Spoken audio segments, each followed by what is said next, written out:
নমস্কার বন্ধুরা, রিম্পা রান্নাঘরে তোমাদের আবার একটা নতুন রেসিপিতে আমন্ত্রণ। আজকে আমি সর্ষে পোস্ত রেসিপি নিয়ে এসেছি রুই মাছের। চলো এটা কীভাবে বানায় তোমাদেরকে দেখিয়ে দিই। আমি এখানে 4 পিস মাছ নিয়েছি।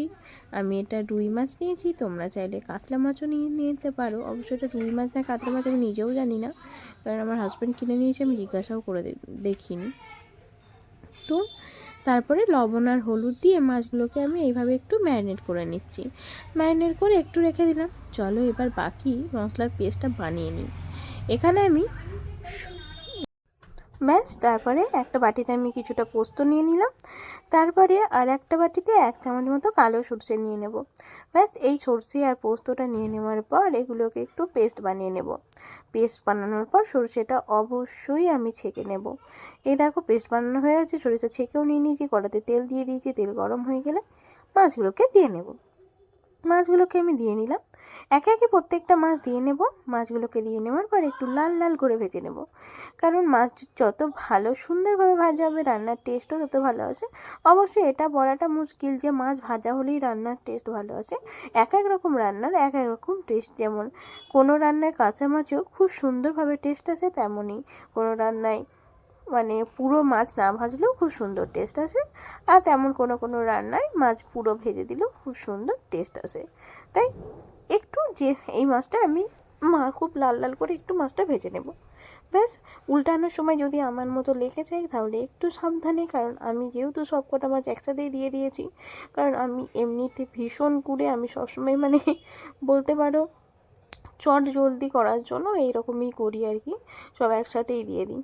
দেখো একটা মাছের থেকে কিন্তু চামড়া খুলে গেছে, তো যাই হোক ভাঙেনি। সাবধানে একটু ভেজে নেবে, তাহলেই ঠিক হয়ে যাবে।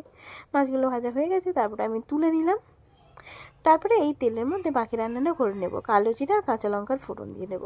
কালো জিরা আর কাঁচা লঙ্কার ফোড়নটা দিয়ে নেওয়ার পর ফোড়নটা যখন ভাজা ভাজা হয়ে যাবে, সেই সময় আমি কি করব, মাছগুলোকে দিয়ে নেব। তোমরা ভাবছো তো আবার মাছগুলোকে কেন দেবো? দেখো কেন দিচ্ছি। দেখো মাছগুলো যদি এর মধ্যেই দিয়ে দেবো, কারণ আলাদা করে মশলা দেওয়ার মধ্যে এখানে তো আর কিছু নেই। এই রান্নায় সব থেকে কম উপকরণে রান্নাটা হয়, আর রান্নার টেস্টটাও খুব সুন্দর আসে। মাছগুলোকে দিয়ে নিলাম। দিয়ে নেওয়ার পর এবার পোস্তটাকে সর্ষেটাকে দিয়ে নিলাম। সরিষাটাকে দিয়ে নেওয়ার পর সরিষাটা যখন ফুটছে সেই সময় দিয়ে আমি এবার পোস্তটাকেও দিয়ে নেব। পোস্ত আর সরিষা দিয়ে নেওয়ার পর একটু সামান্য হলুদ দেব। হলুদ কেউ নাও দিতেও পারে, আবার কেউ নাও দিতে পারো। আমি দিচ্ছি একটাই কারণে, কারণ যাতে একটু কালারটা সুন্দর আসে।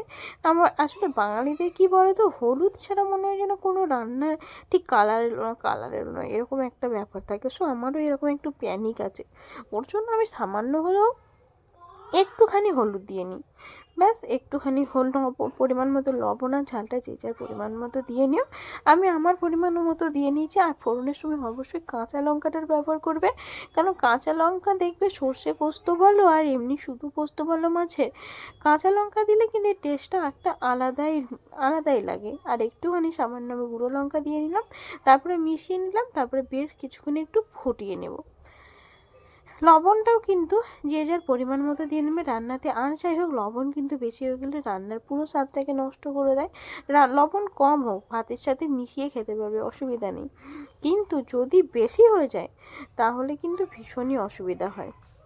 লবণটাকে আমি চেক করে আবার একটু লবণ দিয়ে নিলাম। তারপরে বেশ কিছুক্ষণ ফুটিয়ে নিয়েছি। বেশ কিছুক্ষণ বলে 6-7 মিনিট মতো ফুটিয়ে নেওয়া হয়ে গেছে। মাছটা কিন্তু আমার প্রায় রেডি হয়ে এসছে। একটু কিছুক্ষণ ফুটিয়ে নেওয়ার পর লো ফ্লেমে আরও কিছুক্ষণ ফুটিয়ে নেব। দেখো তেলটা কত সুন্দর ওপর দিয়ে উঠে এসছে। একটু 5 মিনিট মতো গ্যাসের ফ্লেম বন্ধ করে ঢেকে রেখে দেবো। তারপরে মাছ আমার কিন্তু পুরো রেডি। এটা গরম গরম ভাত বা ভাতের সাথে খুব ভালো লাগবে। অবশ্যই রুটির সাথে নয়, মাছের সাথে রুটি খুব একটা ভালো লাগে না। এটা যদি তুমি ভাত খাও, 1 থালা ভাত এটা দিয়েই খেতে পারবে, এটুকু বলতে পারি। রেডি। দেখো কত সুন্দর দেখতে লাগছে। আজকে এই পর্যন্ত, পরে আবারও একটা ভিডিও নিয়ে তোমাদের সামনে আসবো। ধন্যবাদ।